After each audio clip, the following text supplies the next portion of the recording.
Quais os erros comuns nas invoices?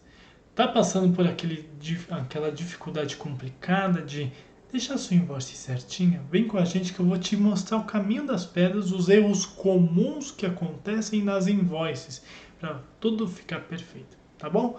Vamos nessa? Solta a vinheta e vamos para esse vídeo. Bora!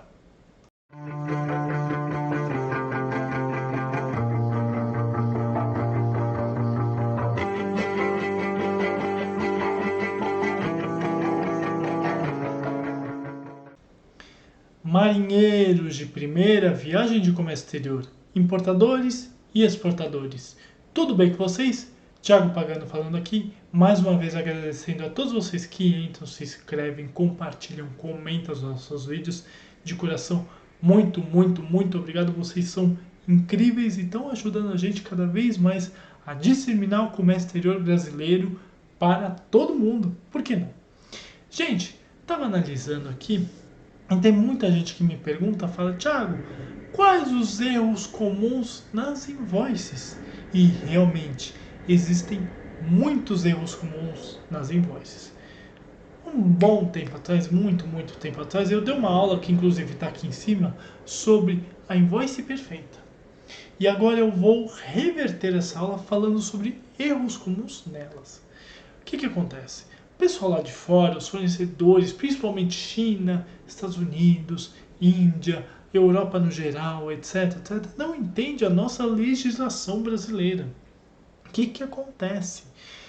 As nossas invoices têm que ser perfeitas, ou seja, para você não ter problemas com seu despachante aduaneiro, aula aqui em cima sobre eles, e no registro da carga numa DI, aula aqui em cima sobre DI, você tem que ter alguns parâmetros para sua invoice. Erros comuns que acontecem.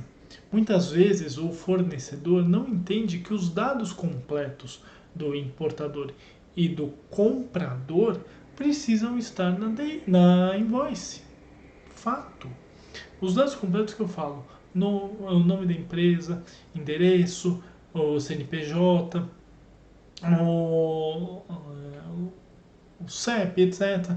Tudo que for necessário para sobre o endereço, sobre as informações do importador. Vamos supor que essa carga está vindo por uma trading e você é o comprador da carga. Você tem que ser os dados da trade como consignee e notify e tem que ter os seus dados, senão é um erro. Por quê? Porque se for um conteúdo versus uma encomenda, aula aqui em cima sobre isso, terá que demonstrar quem é o comprador final da carga. Ponto. Outro ponto muito importante, o NCM. NCM na invoice, põe os 8 dígitos.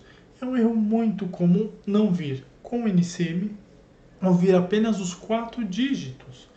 Pede para o exportador colocar os 8 dígitos. Então, manda para ele falar, exportador, coloca os 8 dígitos do NCM para mim. Segue o barco. Outra coisa que exportador não entende e fornecedor muito menos. Os países de origem e compra. Vou explicar o que é, por que existe país de origem e país de compra. Vamos supor que você está comprando de uma trading lá da Malásia e a trading está comprando essa carga de um fornecedor na China. O país original, fabricante, fornecedor é a China, mas o país exportador é a Malásia. Então tem que ter essas passagens, entendeu? País fornecedor, país exportador. Ponto. Caso o fornecedor não seja o mesmo que o fabricante, tem que ter os dados do fornecedor, do fabricante. Caso seja, coloca que é o mesmo que o fabricante. Ponto. Erros comuns acontecem. Às vezes a invoice chega pra gente, principalmente um outro erro muito normal. Já vi invoice escrita à mão. Tá errado. Não. Ela tem que vir escrita no computador, digamos assim, em formato PDF.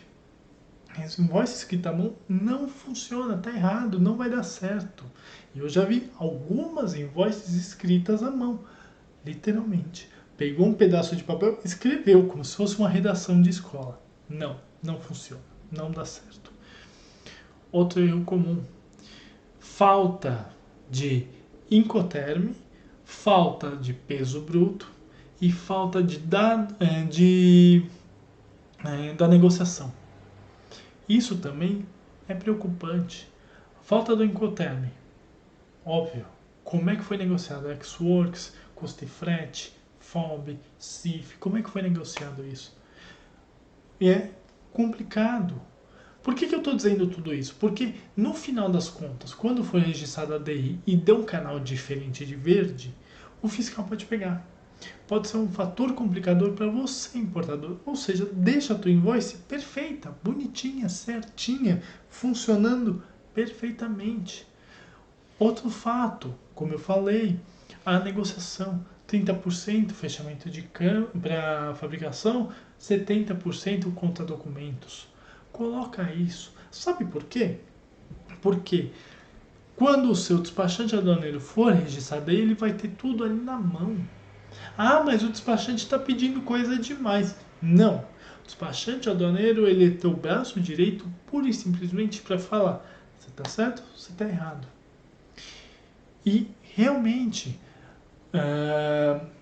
Incoterm, tipo de negociação e etc. Lá para fora eles realmente não ligam para isso. Entre eles, nem precisa. Só que a nossa Receita Federal é extremamente rígida. E eu assino embaixo, tem que ser rígida mesmo.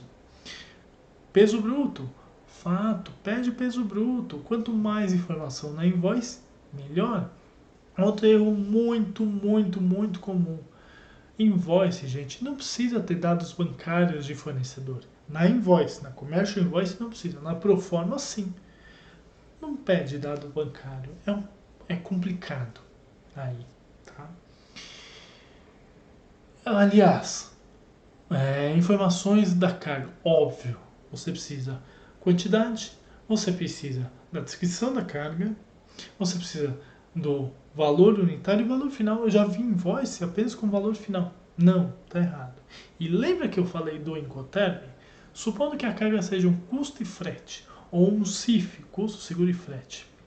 Tem que ter o valor da carga, o valor do frete e o valor do seguro. Sim, tem que ter colocado isso. Se não, amigão, vai ser complicado. Vai ser complicado frente à receita. Mas o pior erro de todos é quando a documentação não vem assinada e carimbada. Por quê? Para a Receita Federal não ser assinada e carimbada é um papel de pão. Então, pede para o seu fornecedor assinar e carimbar. Tem vários pontos necessários. Eu estou anotando tudo aqui do lado, inclusive. Por quê? Porque esses pontos, se você não fizer, você pode ter muitos problemas. Na invoice, gente, tem aquela invoice perfeita. Então, cuidado com o preço bruto, cuidado com o tipo do Incoterm, cuidado com essas coisas. E coloque sempre para você. E depois vira para o seu despachante, para a receita, etc. Mas tenha muito bem claro isso na sua cabeça. Evite esses erros. Evite esses erros bizarros, grotescos, que acontecem à torto e à direita por aí. Tá bom? Gente, aula diferente. Gosto de dar esse tipo de toque para vocês entenderem que comércio exterior é para todo mundo. Mas tem que ter cuidado sempre, tá bom? Eu vou colocar aqui embaixo os meus contatos. Não hesitem em entrar em contato comigo. Eu estou aqui para ajudar vocês em dúvidas, questionamentos, curiosidades, críticas, consultorias e mentorias. Sim, canal Como é que eu faço? É consultoria e mentoria para ajudar vocês a importar e exportar mais fácil. Vem com a gente que eu te dou o norte. Vamos nessa?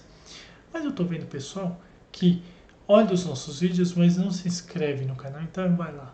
Se inscreva no canal e torne-se um marinheiro de primeira viagem.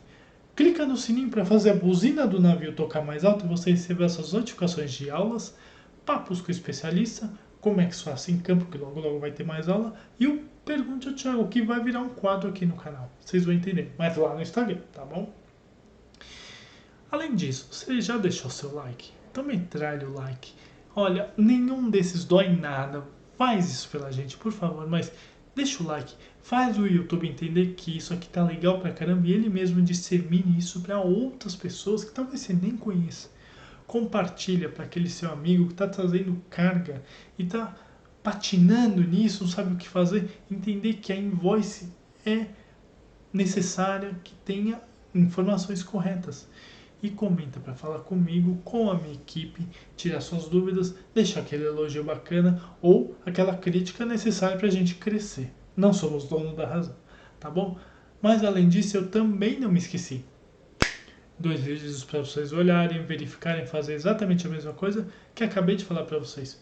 Comex, pessoal, é para todo mundo. Basta ter calo nas mãos e um pouquinho de inteligência emocional para crescer na área. A área é incrível, tá bom? Gente, muito obrigado e tenha uma ótima aula.